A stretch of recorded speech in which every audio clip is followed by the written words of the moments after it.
Hello friends, welcome to my channel success ITI classes. दोस्तों, इसी तरीके से हम लोग आईटीआई सेकेंड ईयर इलेक्ट्रीशियन की क्लासेज अपने चैनल पर लेते रहते हैं। आज की क्लास में हम लोग देखेंगे क्वेश्चन नंबर 31 से। ये सभी क्वेश्चन जितने भी हम लोग सॉल्व करते हैं आईटीआई के लिए, वो सभी क्वेश्चन निम्मी के क्वेश्चन होते हैं, जो क्वेश्चन आप लोग के ऑनलाइन एग्जाम में पूछे जाते हैं। देखते हैं हम लोग क्वेश्चन नंबर 31। पूछा गया है कि एक जनरेटर की बात कर रहा है, उसमें योक और ध्रुव के माध्यम से चुंबकीय सर्किट कैसे पूरा होता है। देखिए, योग क्या होता है, ध्रुव क्या होता है, इसके बारे में हम लोग बात करेंगे अभी। योग सबसे बाहरी कवर होता है, सबसे बाहरी कंस्ट्रक्शन जो होता है किसी मशीन का, योग या फ्रेम जिसको बोला जाता है। इसी के अंदर सभी पार्ट्स होते हैं मशीन के। तो योग सबसे बाहरी होता है, जिसको हम लोग योग या फ्रेम बोलते हैं। तो योग और ध्रुव इसके माध्यम से जो चुंबकीय सर्किट पूरी होती है, उसको हम लोग क्या बोलते हैं। पूछा है क्वेश्चन कि एक जनरेटर में योग और ध्रुव के माध्यम से चुंबकीय सर्किट कैसे पूरा होता है। तो इसके बारे में हम लोग बात करेंगे डिटेल में। देखिए, इस तरीके से कंस्ट्रक्शन होता है हमारा मशीन का। ये होता है हमारा आर्मेचर का कंस्ट्रक्शन। इस तरीके से ये हमारा योग या फ्रेम हो गया। इसके अंदर इस तरीके से यहाँ पर पोल्स लगे होते हैं, इस तरीके से। देखिए, फील्ड वाइंडिंग क्या होता है, आर्मेचर की वाइंडिंग क्या होता है, इसके बारे में हम लोग बात करेंगे। ये हो गया एन, तो ये होगा एस, ये होगा एन, तो ये होगा एस। इस तरीके से इसमें होता है। इस तरीके से इसका ये चुंबकीय सर्किट को पूरा करते हैं। यहाँ पे आर्मेचर होता है। तो एक होता है आर्मेचर की वाइंडिंग, एक होता है फील्ड की वाइंडिंग। देखिए, फील्ड की जो वाइंडिंग होगी, फील्ड वाइंडिंग, इसका एक काम होता है कि ये मैग्नेटिक सर्किट चुंबकीय परिपथ को क्रिएट करता है। और जो आर्मेचर में वाइंडिंग होगी, उसका काम होगा इसमें ईएमएफ उत्पन्न होता है। अब हम लोग बात करेंगे जो चुंबकीय सर्किट कैसे पूरा होता है, तो वो पूरा होता है आर्मेचर कोर के द्वारा। यहाँ पे ऑप्शन नंबर बी सही हो जाएगा। ऑप्शन नंबर बी में देखिए दिया हुआ है आर्मेचर कोर, इसी के द्वारा चुंबकीय सर्किट पूरा होगा।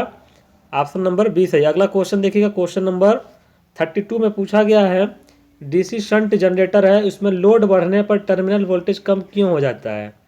देखिए, डीसी शंट जनरेटर को हम लोग कांस्टेंट स्पीड का जनरेटर भी बोलते हैं। स्थिर स्पीड होती है इसकी, लगभग स्पीड इसकी कांस्टेंट होती है, स्थिर होती है, बदलती नहीं है लोड के साथ ज़्यादा। तो देखिए, लोड अगर बढ़ाते हैं तो टर्मिनल पे वोल्टेज थोड़ा सा कम हो जाता है। इसका कारण क्या है। देखिए, लोड का मतलब क्या समझते हैं आप लोग। लोड का मतलब होता है जैसे एक फ़ैन चल रहा था, किसी डीसी जनरेटर से एक फ़ैन चल रहा था, अब हम लोग 4 फैन चलाने लगे।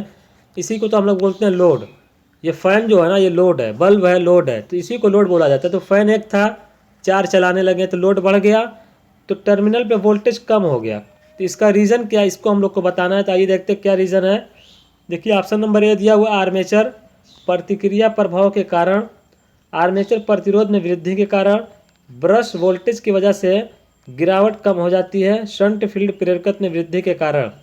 देखिए, इसका सही ऑप्शन जो ऑप्शन नंबर ए है, आर्मेचर प्रतिक्रिया प्रभाव के कारण ही वोल्टेज कम होता है। क्यों होता है उसको भी जानिए। 2 तरीके का फ्लक्स होता है, एक होता है फील्ड वाइंडिंग का फ्लक्स, एक होता है आर्मेचर वाइंडिंग का फ्लक्स। हमने बताया कि फील्ड वाइंडिंग जो होती है, इसका काम होता है मैग्नेटिक फील्ड को बनाना, चुंबकीय क्षेत्र का। और एक होता है आर्मेचर वाइंडिंग, इसका काम होता है आर्मेचर में ईएमएफ का उत्पन्न करना। ये 2 काम होता है वाइंडिंग का। तो ये दोनों फ्लक्स जो होता है, जहाँ पर वाइंडिंग होता है, जैसे हमारी वाइंडिंग है, यहाँ से धारा जाएगी तो यहाँ पर फ्लक्स भी होगा। तो ये क्या होता है कि दोनों वाइंडिंग जो होता है अपना अपना फ्लक्स बनाती हैं, जिसको हम लोग फील्ड का फ्लक्स φf लिखते हैं और आर्मेचर का फ्लक्स φa। ये दोनों फ्लक्स जो होते हैं आपस में क्रिया करते हैं, जिसको हम लोग बोलते हैं आर्मेचर रिएक्शन। इसी के कारण वोल्टेज कम हो जाता है। तो अब क्वेश्चन आप लोग को समझ में आ गया होगा कि डीसी शंट जनरेटर था, उसमें लोड हमने बढ़ाया तो टर्मिनल पे वोल्टेज कम क्यों हो गया। लोड बढ़ाते हैं तो क्या होता है, धारा बढ़ता है, तो फ्लक्स जो होते हैं दोनों आपस में एक्शन करते हैं, तो वहाँ पर आर्मेचर रिएक्शन होता है। इसी आर्मेचर प्रतिक्रिया, आर्मेचर रिएक्शन के कारण वोल्टेज कम होता है। तो इसका ऑप्शन नंबर ए सही है। अगला क्वेश्चन देखिएगा, क्वेश्चन नंबर 33। लंबी दूरी की वितरण लाइनों के लिए किस प्रकार के डीसी जनरेटर का उपयोग किया जाता है। देखिए, एक होता है जनरेशन। सबसे पहले किसी भी बिजली को बनाने के लिए हम लोग क्या करते हैं, जनरेशन करते हैं। जनरेशन कहाँ करते हैं, जैसे कि दूर दराज के एरिया में, पहाड़ी एरिया में करते हैं। जनरेशन कैसे किया जाता है, बिजली कैसे बनाया जाता है। बिजली बनाने के लिए हमको क्या चाहिए, या तो हम लोग पानी से बिजली बना लेते हैं। अगर पानी से बिजली बनाएंगे तो इसको हम लोग नाम देते हैं हाइड्रो पावर प्लांट्स का। अगर कोयले से बिजली बनाएंगे, कोयला से, तो इसको हम लोग क्या नाम देंगे, थर्मल पावर प्लांट्स का। अगर हम लोग न्यूक्लियर पावर प्लांट्स की बात करें तो उसमें हम लोग परमाणु विखंडन करके, एटम का विखंडन करके हम लोग बिजली बनाते हैं। एक होता है हमारा गैस पावर प्लांट। तो बहुत से पावर प्लांट होते हैं, सभी पावर प्लांट्स से बिजली बनाई जाती है। तो देखिए, मान लीजिए कि पावर प्लांट्स में जो बिजली बनाई गई, तो वो जो हम लोग जनरेशन करते हैं, जो बनाते हैं 11 kV पर बनाते हैं। अब इस 11 kV को क्या करना होता है, हमारे घरों तक लेकर आना होता है। तो हमारे घरों में तो 230 वोल्ट की सिंगल फेज की ऐसी सप्लाई आती है। अब क्या करते हैं कि इस 11 kV को सबसे पहले हम लोग ट्रांसमिशन करते हैं, ट्रांसमिशन हाई वोल्टेज पर करते हैं, इसको और वोल्टेज को बढ़ाते हैं ट्रांसफार्मर लगा के। अब इस ट्रांसमिशन वोल्टेज को क्या करते हैं, फिर हम लोग प्राइमरी ट्रांसमिशन, सेकेंडरी ट्रांसमिशन, फिर हमारा प्राइमरी डिस्ट्रीब्यूशन, सेकेंडरी डिस्ट्रीब्यूशन होता है। उसके बाद हमारा सर्विस मेंस के द्वारा हमारे घरों तक सप्लाई आती है। सभी पावर प्लांट्स के टॉपिक हैं, तो थोड़ा सा डिस्कस इसलिए किया ताकि आप लोग को मालूम हो जाए कैसे क्या होता है। तो देखिए, लंबी दूरी की जो वितरण लाइन होती है, ट्रांसमिशन लाइन होती है, एक होती है वितरण, जिसको डिस्ट्रीब्यूशन लाइन बोला जाता है। देखिए डिस्ट्रीब्यूशन लाइन, इसमें जो किस प्रकार के डीसी जनरेटर का उपयोग किया जाता है, ये उपयोग किया जाता है cumulative compound generator. Option number D सही हो जाएगा, जिसको बोलते हैं संचयी यौगिक जनरेटर उपयोग किया जाता है। अब देखिए, विभेदक यौगिक जनरेटर और संचयी यौगिक जनरेटर, डिफरेंशियल और कम्युलेटिव, इसको क्या कैसे क्या बोलते हैं। देखिए, फाई बराबर होता है phi S H plus phi S A, ये कॉन्सेप्ट जहाँ पर मिलेगा। और एक मिलता है फाई बराबर phi S H minus phi S A. क्या समझ रहे हैं इसका मतलब, यहाँ पे प्लस हो रहा है, इसका मतलब दोनों फ्लक्स जो है, एस एच का मतलब होता है शंट वाइंडिंग, एस ई का मतलब होता है सीरीज वाइंडिंग। दोनों फ्लक्स अगर जुड़ जाएं तो इसको हम लोग बोलेंगे कम्युलेटिव। कम्युलेटिव का मतलब क्या होता है, जुड़ना। और अगर दोनों का फ्लक्स घट जाए तो इसको बोलेंगे हम लोग डिफरेंशियल। डिफरेंशियल का मतलब आप लोग जानते हैं कि इसका मतलब होता है घटना। तो आप लोग समझ गए होंगे कम्युलेटिव कंपाउंड जनरेटर क्या होता है और डिफरेंशियल कंपाउंड जनरेटर क्या होता है। तो ऑप्शन नंबर डी इसका सही हो जाएगा। अगला क्वेश्चन देख लीजिएगा, क्वेश्चन नंबर 34। डीसी जनरेटर में इंसुलेशन प्रतिरोध को बेहतर बनाने के लिए किस विधि का उपयोग किया जाता है। देखिए, इंसुलेशन प्रतिरोध क्या होता है, जैसे मान लीजिए हमारा ये कोई तार है, तो अंदर तार होता है, आप लोग देखेंगे ऊपर जो होता है काले रंग का जो होता है, इस पर कवर चढ़ा होता है, तो वही तो इंसुलेशन होता है। इसी इंसुलेशन का जो प्रतिरोध है उसको हम लोग मेगर से मापते हैं। किस चीज़ से मापते हैं, मेगर से। तो इसको बोल रहा है कि इंसुलेशन प्रतिरोध को अगर हम लोग को बेहतर बनाना है तो क्या करना होगा, किस विधि का उपयोग किया जाता है। आइए देखते हैं। ब्रश को बार बार बदलना, ब्रश को बार बार बदलने से कोई मतलब नहीं है यहाँ। समय समय पर मशीन को गर्म करना, नियमित रूप से कम्यूटेटर सेगमेंट्स की सफाई करना, और दिया हुआ रख रखाव के दौरान मशीन में गर्म हवा देना। देखिए, रख रखाव के दौरान, मेंटेनेंस के दौरान मशीन में गर्म हवा देने से इंसुलेशन प्रतिरोध बेहतर हो जाएगा। इसका ऑप्शन नंबर डी सही है। रख रखाव के दौरान मशीन में गर्म हवा देना क्यों सही है, देखिए गर्म हवा देने से क्या होगा, वाइंडिंग जो होती है, जैसे हमारा कापर का तार है, इसकी जो वाइंडिंग में नमी होगी, मॉइस्चर जिसको बोलते हैं, वो हट जाएगी। जब मॉइस्चर हट जाएगा, नमी हट जाएगी, तो वहाँ से इंसुलेशन जो प्रॉपर्टी होगी उसकी बेहतर हो जाएगी। तो यही कारण सही है, ऑप्शन नंबर डी। अगला क्वेश्चन देखिएगा, क्वेश्चन नंबर 35। पूछा गया कि अवशिष्ट चुंबकत्व के अभाव में किस प्रकार का डीसी जनरेटर काम करता है। अवशिष्ट चुंबकत्व का मतलब होता है रेसिडुअल मैग्नेटिज्म, बचा हुआ चुंबकत्व, थोड़ा सा चुंबकत्व जो किसी कॉइल में बचा हुआ है उसको हम लोग क्या बोलते हैं, अवशिष्ट चुंबकत्व। बोल रहा है कि उसके अभाव में, अभाव का मतलब तो सब समझ ही रहे हैं आप लोग कि ये नहीं है, अवशिष्ट चुंबकत्व नहीं है, खत्म हो गया। तो इस कंडीशन में किस प्रकार का डीसी जनरेटर काम करेगा। देखिए, शंट जनरेटर, श्रेणी जनरेटर, यौगिक जनरेटर, ये सभी कौन से जनरेटर हैं, ये है सेल्फ एक्साइटेड। सेल्फ का मतलब होता है ये खुद से उत्तेजित होते हैं, इनको किसी एक्स्ट्रा एक्साइटेशन, उत्तेजन की आवश्यकता नहीं है, ये होता है सेल्फ एक्साइटेशन। और एक देखिए ऑप्शन दिया हुआ, ऑप्शन नंबर डी, अलग से उत्तेजित जनरेटर, इसको हम लोग बोलते हैं सेपरेटली एक्साइटेड। तो देखिए, सेपरेटली एक्साइटेड जनरेटर में ही काम करेगा, क्योंकि क्वेश्चन में ये बोला गया है कि अगर अवशिष्ट चुंबकत्व नहीं है, इसका अभाव है, तो डीसी जनरेटर कौन सा काम करेगा। जब ये नहीं है तो हम लोग को अवशिष्ट चुंबकत्व बहुत ज़रूरी होता है, तो इसमें तो हम लोग अलग से देंगे नहीं। तो अब अवशिष्ट चुंबकत्व जब नहीं है तो हम लोग कहाँ पर दे सकते हैं, अवशिष्ट चुंबकत्व अलग से बना सकते हैं, अलग से उत्तेजित जनरेटर में बना सकते हैं, अलग से एक्साइटेशन देंगे किसी डीसी सोर्स से, अलग से एक्साइटेशन देकर हम लोग क्या करेंगे, फील्ड वाइंडिंग में एक्साइटेशन देकर हम लोग बना लेंगे। तो यहाँ पे ऑप्शन नंबर डी सही हो जाएगा। अगला क्वेश्चन देख लीजिएगा, क्वेश्चन नंबर 36। आर्क वेल्डिंग के लिए किस प्रकार के डीसी जनरेटर का उपयोग किया जाता है।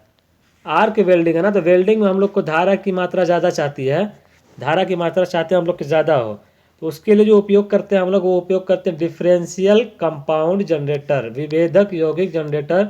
इसमें धारा ज़्यादा होती है डिफरेंशियल में, इसलिए हम लोग आर्क वेल्डिंग के लिए क्या उपयोग करेंगे, differential compound generator, option number C. अगला क्वेश्चन, डीसी जनरेटर में तरंग वाइंडिंग की विशेषता क्या है। देखिए, दो तरीके की वाइंडिंग होती है, एक होती है लैप वाइंडिंग, एक होती है वेव वाइंडिंग। कौन कौन सी, लैप वाइंडिंग और वेव वाइंडिंग। तो देखिए, वेव वाइंडिंग को ही तरंग वाइंडिंग बोला जाता है, और एक होता है लैप वाइंडिंग। तो देखिए, लैप वाइंडिंग में क्या होता है, इसमें दो कंडीशन होती है, ए बराबर पी होता है, जितना समांतर रास्ते होंगे उतना पोल्स होंगे। इसमें तरंग वाइंडिंग में हमेशा ए बराबर 2 होता है। अब एक कंडीशन ये होती है जो क्वेश्चन में पूछा गया है, लैप वाइंडिंग में धारा का मान होता है ज़्यादा। देखिए ऊपर की तरफ एरो होगा तो इसका मतलब होगा ज़्यादा, और नीचे की तरफ एरो होगा तो उसका मतलब होगा कम। तो लैप वाइंडिंग में धारा ज़्यादा होती है और वोल्टेज का मान कम होता है। और तरंग वाइंडिंग की बात किया जाए, इसमें धारा का मान तरंग वाइंडिंग या वेव वाइंडिंग में कम होगा लेकिन वोल्टेज ज़्यादा होगा।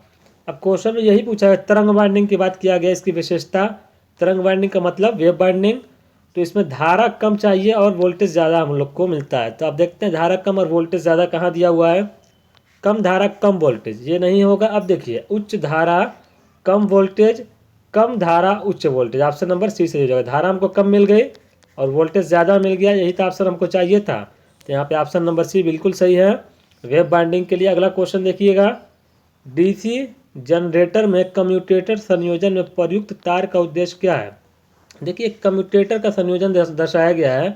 ये सभी कम्यूटेटर के खंड हैं, सेगमेंट्स हैं। इसको क्या करते हैं, माइका के द्वारा इंसुलेट किया जाता है। माइका के इंसुलेशन लगाकर इसको इंसुलेट करते हैं।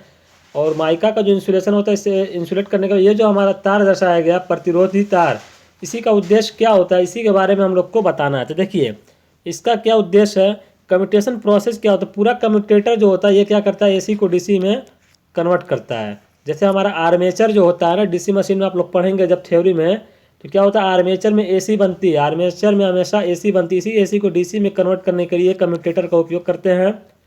अब इस तार का उद्देश्य क्या है, इस तार का उद्देश्य ये होता है कि धारा की दिशा को पलट देता है। क्या करता है, धारा की दिशा को पलट देता है। तो ऑप्शन नंबर देखिए डी में दिया हुआ है, धारा दिशा का आसानी से पलटना, ऑप्शन नंबर डी बिल्कुल सही। अगला क्वेश्चन देखिएगा, क्वेश्चन नंबर 39, डीसी जनरेटर में ठोस पोल शू का उपयोग क्यों किया जाता है। देखिए एक हमारा ये जैसे कि हमारा आर्मेचर की कोर होती है, ये आर्मेचर जैसे यहाँ पे हम दिखाते हैं, ये होता है कोर। क्या होता है, आर्मेचर का कोर, ये होता है पोल शू। ये पोल कोर है, इसी पर वाइंडिंग की जाती है। क्या है ये, पोल कोर, और ये होता है पोल शू। आप लोग देख रहे हैं इसका शेप इस तरीके से बनाते हैं, ये वाइंडिंग को यहाँ पर रोके रखता है।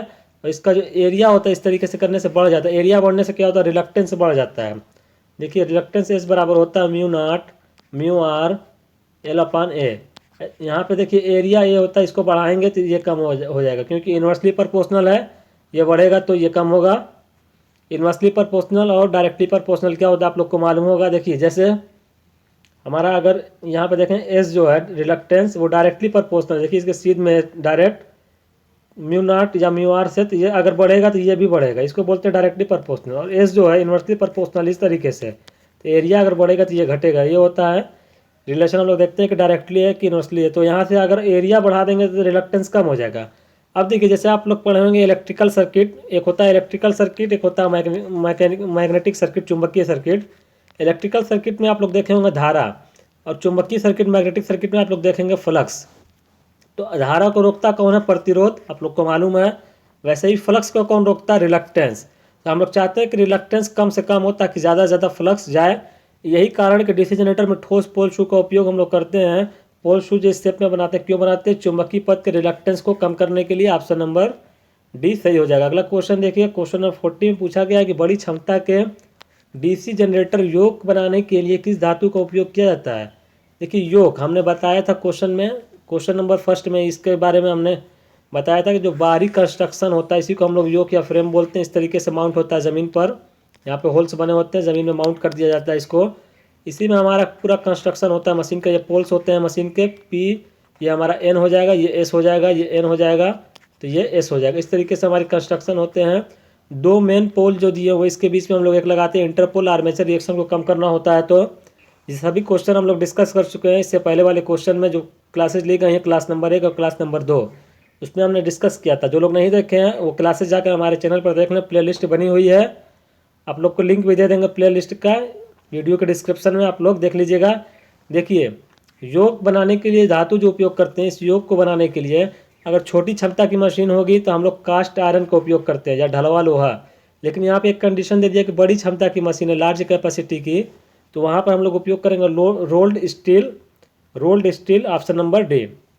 तो दोस्तों आज की क्लास में इतना ही। अगर क्लास पसंद आई हो दोस्तों तो हमारे चैनल को सब्सक्राइब ज़रूर कर लीजिएगा। इसी तरीके से ITI की क्लासेज हमारे चैनल पर डेली ली जाती है। ITI फर्स्ट ईयर की, ITI सेकेंड ईयर की क्लासेज ली जाती है, इलेक्ट्रीशियन की। तो दोस्तों अगर ये ITI सेकेंड ईयर इलेक्ट्रीशियन की क्लासेस थी, ये सभी निम्मी के क्वेश्चन है, जो क्वेश्चन आप लोग के डायरेक्ट एग्जामिनेशन में पूछ लिए जाते हैं, ऑनलाइन एग्जामिनेशन जो होंगे आप लोग के 2023 में, उसी के लिए क्लासेस ली जा रही हैं। डायरेक्ट यही क्वेश्चन आप लोग के एग्जाम में पूछे जाते हैं। तो अगर क्लास पसंद आई हो दोस्तों तो हमारे चैनल को सब्सक्राइब जरूर कर लीजिएगा। फिर मिलेंगे दोस्तों अगली क्लास में। आप लोग का बहुत बहुत शुक्रिया।